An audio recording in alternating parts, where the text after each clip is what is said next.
Hello guys, in today's video I will be showing you how to fix Chamet. Um, how to fix Chamet white screen problem. So the answer is easy, just go to the settings and then scroll down to the apps section. And then go to the search and search Chamet. And then go to the storage and there you will find this clear cache option, click on it. Now you can go check it if it worked, and if it didn't you can try to restart your phone or turn the Wi-Fi off and on, or the Bluetooth or the airplane mode.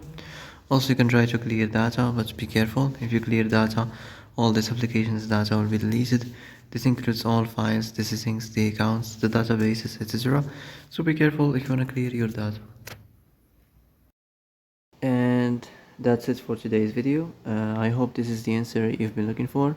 If you like this video, don't forget to like and subscribe, and see you in the next video.